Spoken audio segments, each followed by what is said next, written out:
ഇതാ പശ്ചിമേഷ്യയിൽ യുദ്ധം ആരംഭിച്ചു കഴിഞ്ഞു. ഗാസ ചുട്ടെരിച്ചും ഫലസ്തീൻ ജനതയെ കൊന്നൊടുക്കിയും കലിയടങ്ങാതെ നെതന്യാഹുവിന്റെ പടയാളികൾ ശക്തനായ എതിരാളിക്ക് മുന്നിൽ എത്തിക്കഴിഞ്ഞു. ഇത്ര നാളായും ഇറാൻ കാത്തിരിക്കുകയായിരുന്നു. ആയുധശേഖരത്തിൽ ലോകത്തിനറിയുന്നതും അറിയാത്തതുമായ മാരകായുധങ്ങൾ ഇറാൻ സ്വരുക്കൂട്ടി വെച്ചത് ഈയൊരു അവസരത്തിന് വേണ്ടിയാണ്, ഈയൊരു ദിനത്തിന് വേണ്ടിയാണ്. അമേരിക്കയും ഇസ്രായേലും ചേർന്ന് ഇറാന്റെ ആണവ നിലയങ്ങൾ ലക്ഷ്യമിട്ടിട്ടുണ്ടെങ്കിൽ രണ്ട് രാജ്യങ്ങളെയും കത്തിച്ചു കളയാൻ തക്ക ആണവായുധങ്ങൾ അവരുടെ കൈവശമുണ്ട്. യുദ്ധക്കൊതിയന്മാരെ പാഠം പഠിപ്പിക്കാനും ഗാസയിലെ കുഞ്ഞുങ്ങൾക്ക് നീതി നേടിക്കൊടുക്കാനും ഇറാന്റെ ആയുധത്തിന് കഴിവുണ്ട് എന്ന് തന്നെയാണ് ലോകം ഇപ്പോഴും വിശ്വസിക്കുന്നത്. തീക്കൊള്ളിക്കൊണ്ടാണ് ജൂതരാഷ്ട്രമേ നിങ്ങൾ തലചൊറിഞ്ഞത്. വാർത്തയിലേക്ക് വരാം. അതിനു മുൻപ് ഒരു ചോദ്യം: ഈ യുദ്ധത്തിൽ നിങ്ങൾ ആരുടെ കൂടെയാണ് നിലയുറപ്പിക്കുന്നത് എന്ന് ഇപ്പോൾ തന്നെ കമന്റായി രേഖപ്പെടുത്തണേ. ഇറാന്റെ തലസ്ഥാനമായ ടെഹ്റാൻ ആക്രമിച്ച് ഇസ്രായേൽ എന്ന വാർത്ത വീണ്ടും രാജ്യാന്തര മാധ്യമങ്ങളിൽ ശ്രദ്ധേയമാവുകയാണ്. ഏത് നിമിഷം വേണമെങ്കിലും ഇറാനും ഇസ്രായേലും തമ്മിൽ യുദ്ധമുണ്ടാകുമെന്ന റിപ്പോർട്ടുകൾക്ക് പിന്നാലെയാണ് ഒരു പ്രകോപനവുമില്ലാതെ തന്നെ ഇസ്രായേൽ ഇറാനെതിരെ ആഞ്ഞടിക്കുന്നത്. തീക്കൊള്ളി കൊണ്ട് തലചൊറിഞ്ഞ ഇസ്രായേൽ ഇനി കാണാൻ കിടക്കുന്നതേയുള്ളൂ. നിരവധി ഇടങ്ങളിൽ സ്ഫോടനമുണ്ടായതായി ഇറാൻ ടെലിവിഷനും ആക്രമണം നടത്തിയതായി IDFും സ്ഥിരീകരിക്കുകയാണ്. ഇറാന്റെ ആണവ പദ്ധതികളെ ലക്ഷ്യമിട്ടാണ് ഇസ്രായേൽ നേഷൻ ഓഫ് ലയൺസ് എന്ന പേരിൽ ആക്രമണം നടത്തിയത്. ടെഹ്റാനിൽ നിന്നുള്ള വിമാനങ്ങൾ റദ്ദാക്കിയതായി ഇറാൻ അറിയിച്ചു.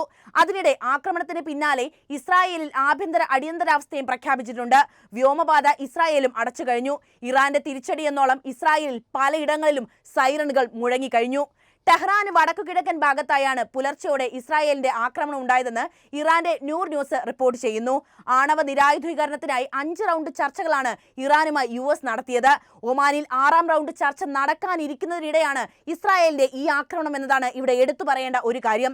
എന്നാൽ യുറേനിയം സമ്പുഷ്ടീകരണം തുടരുമെന്നും ഭീഷണിപ്പെടുത്താൻ നോക്കേണ്ടെന്നുമുള്ള നിലപാടിൽ ഉറച്ചു നിൽക്കുകയായിരുന്നു ഇറാൻ. രാജ്യത്തിന്റെ വികസനത്തിന് ആവശ്യമായ യുറേനിയം സമ്പുഷ്ടീകരണമാണ് ഇറാൻ നടത്തുന്നതെന്നും ഇറാന്റെ ആഭ്യന്തര കാര്യങ്ങളിൽ വിദേശ ശക്തികളുടെ ഇടപെടൽ അനുവദിക്കില്ലെന്നും സർക്കാർ പ്രഖ്യാപിക്കുകയും ചെയ്തിട്ടുണ്ട്. ഇറാനെതിരെ ആക്രമണം നടത്തുമെന്ന് ഇസ്രായേൽ കഴിഞ്ഞ ദിവസമാണ് പ്രഖ്യാപിച്ചിരുന്നത്. ഇതേ തുടർന്ന് പൗരന്മാരെയും നയതന്ത്ര ഉദ്യോഗസ്ഥരെയും US പിൻവലിക്കുകയും ചെയ്തിട്ടുണ്ടായിരുന്നു. സുരക്ഷ കണക്കിലെടുത്ത് അതിവേഗം US മടങ്ങണമെന്നായിരുന്നു ട്രംപ് സർക്കാരിന്റെ നിർദ്ദേശം. ഗൾഫ് രാജ്യങ്ങളുള്ള ഉദ്യോഗസ്ഥരുടെ കുടുംബാംഗങ്ങളോടും US മടങ്ങിയെത്താൻ നിർദ്ദേശമുണ്ടായിരുന്നു. ഇതിന് പിന്നാലെയാണ് യുദ്ധം ആരംഭിക്കുന്നു എന്ന വാർത്തകൾ സജീവമായത്. ഇസ്രായേൽ ആക്രമണത്തിൽ Iran Islamic revolution guard corps അതായത് IRGC മേധാവി മേജർ ജനറൽ ഹൊസൈൻ സലാമി കൊല്ലപ്പെട്ടതായി റിപ്പോർട്ടുകൾ പുറത്തു വന്നിട്ടുണ്ട്. തലസ്ഥാനമായ ടെഹ്റാനിൽ വെള്ളിയാഴ്ച രാത്രിയിൽ ഇസ്രായേൽ നടത്തിയ ആക്രമണത്തിലാണ് സൈനിക മേധാവി കൊല്ലപ്പെട്ടതെന്ന് ഇറാൻ സ്റ്റേറ്റ് മീഡിയ അറിയിച്ചു. ഓപ്പറേഷൻ റൈസിംഗ് ലയൺ എന്ന പേരിൽ ഇറാന്റെ ആണവ പദ്ധതികൾ ലക്ഷ്യമിട്ട് ഇസ്രായേൽ വെള്ളിയാഴ്ച രാത്രിയിൽ മിസൈൽ ആക്രമണം നടത്തിയതിനു പിന്നാലെയാണ് സൈനിക മേധാവി കൊല്ലപ്പെട്ടതായിട്ടുള്ള സ്ഥിരീകരണം വരുന്നത്. 2024 ഇറാൻ ഇസ്രായേലിന് നേരെ ആദ്യമായി നേരിട്ട് നടത്തിയ ആക്രമണത്തിന് ചുക്കാൻ പിടിച്ചത് ഹൊസൈൻ സലാമിയായിരുന്നു. 300-ലധികം ഡ്രോണുകളും മിസൈലുകളും വിന്യസിച്ചായിരുന്നു ആക്രമണം. കഴിഞ്ഞ ദിവസങ്ങളിൽ ഇസ്രായേൽ ഇറാന് നേരെ ആക്രമണം നടത്തുമെന്ന അഭ്യൂഹങ്ങൾ ഉയർന്നപ്പോൾ ഏത് സാഹചര്യങ്ങളെയും സന്ദർഭങ്ങളെയും നേരിടാൻ ഇറാൻ പൂർണ്ണമായും തയ്യാറാണ് എന്നായിരുന്നു സലാമി വ്യാഴാഴ്ച പറഞ്ഞത്. ഇറാന്റെ മറ്റ് ഉന്നത സൈനിക ഉദ്യോഗസ്ഥരും ഇസ്രായേൽ ആക്രമണത്തിൽ കൊല്ലപ്പെട്ടതായി വിവരങ്ങൾ പുറത്തുവരുന്നു. എന്നാൽ ഹൊസൈൻ സലാമിയുടെ മരണം മാത്രമാണ് ഇറാൻ സ്ഥിരീകരിച്ചിട്ടുള്ളത്.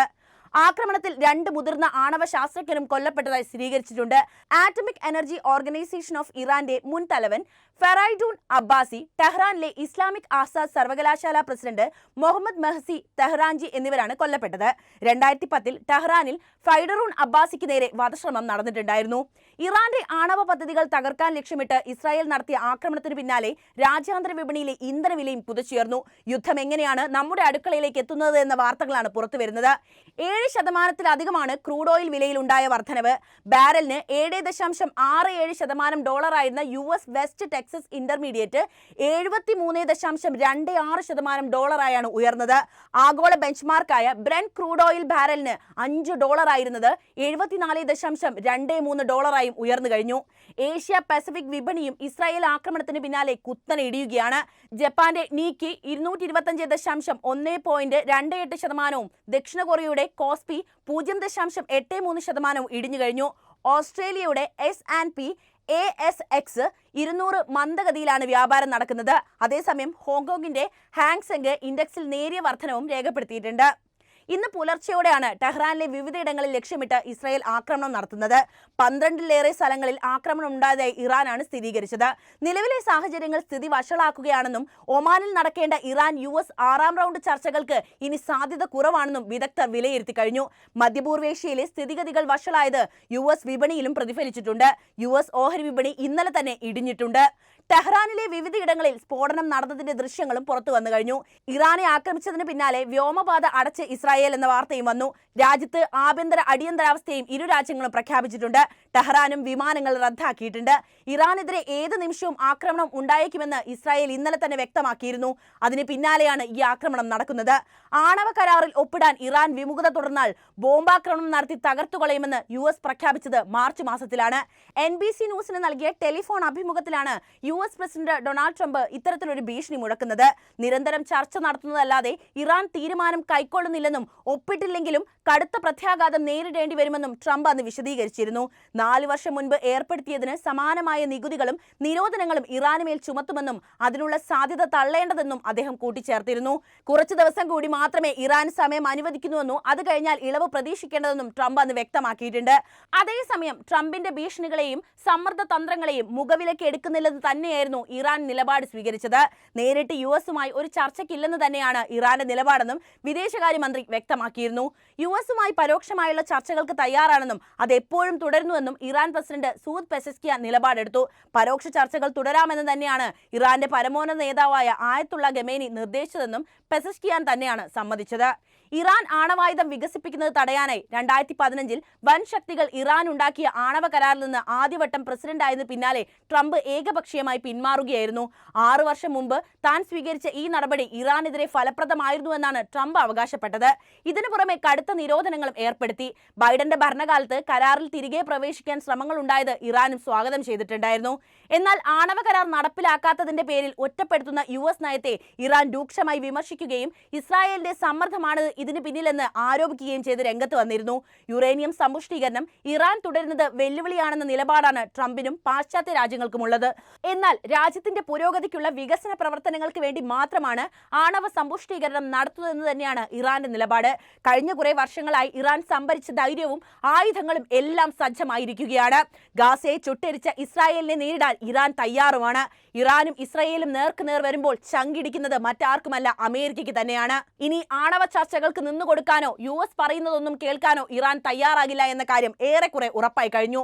കഴിഞ്ഞ ദിവസം തന്നെ ഇത് സംബന്ധിക്കുന്ന റിപ്പോർട്ടുകൾ പുറത്തു വന്നിട്ടുണ്ടായിരുന്നു. ഇറാൻ ഇസ്രായേൽ സംഘർഷം മൂർച്ഛിക്കാൻ സാധ്യതയുണ്ടെന്ന റിപ്പോർട്ടുകളാണ് അമേരിക്കൻ മാധ്യമങ്ങൾ പുറത്തുവിട്ടത്. ഇറാൻ നേരെ ഇസ്രായേൽ ആക്രമണത്തിന് തയ്യാറെടുക്കുന്നതായി US രഹസ്യാന്വേഷണ ഏജൻസികൾക്ക് വിവരം ലഭിച്ചതായി വാഷിംഗ്ടൺ പോസ്റ്റ് അടക്കമുള്ള അമേരിക്കൻ മാധ്യമങ്ങൾ റിപ്പോർട്ട് ചെയ്തു. ഇത്തരമൊരു നീക്കമുണ്ടായാൽ അത് പശ്ചിമേഷ്യയെ കൂടുതൽ കലുഷിതമാക്കി മാറ്റുമെന്ന കാര്യത്തിൽ ഒരു തർക്കവുമില്ലല്ലോ. ഇറാന്റെ ആണവ കേന്ദ്രങ്ങൾ ലക്ഷ്യമിട്ട് ഇസ്രായേൽ ആക്രമണം നടത്തിയേക്കാമെന്ന അഭ്യൂഹങ്ങൾക്കിടെ പശ്ചിമേഷ്യയിൽ തന്ത്രപ്രധാനമായ നീക്കങ്ങളും US നടത്തിയിട്ടുണ്ട്. ബഹ്റിൻ, കുവൈത്ത്, UAE എന്നിവയുൾപ്പെടെ പശ്ചിമേഷ്യൻ രാജ്യങ്ങളിൽ നിന്ന് അത്യാവശ്യമല്ലാത്ത നയതന്ത്ര പ്രതിനിധികളെയും സൈനിക ഉദ്യോഗസ്ഥരെയും ആശ്രിതരെയും പിൻവലിക്കാൻ US പ്രതിരോധ വകുപ്പ് തീരുമാനിച്ചു. US-ന്റെ ഈ നീക്കവും സംശയങ്ങൾക്കും ആശങ്കകൾക്കും ഇടയാക്കിയിരുന്നു. മണിക്കൂറുകൾക്കുള്ളിൽ കാര്യങ്ങൾ എല്ലാവർക്കും ബോധ്യപ്പെട്ടു. പെട്ടെന്നുള്ള നടപടിക്ക് പിന്നിലെ യഥാർത്ഥ കാരണം വ്യക്തമല്ലെങ്കിലും പശ്ചിമേഷ്യയിൽ വളർന്നു വരുന്ന പിരിമുറുക്കം US സെൻട്രൽ കമാൻഡ് നിരീക്ഷിച്ചു വരികയാണെന്നും അതിന്റെ ഭാഗമാണിതെന്നും ഒരു ഉദ്യോഗസ്ഥനെ ഉദ്ധരിച്ച് CNN റിപ്പോർട്ട് ചെയ്യുന്നു.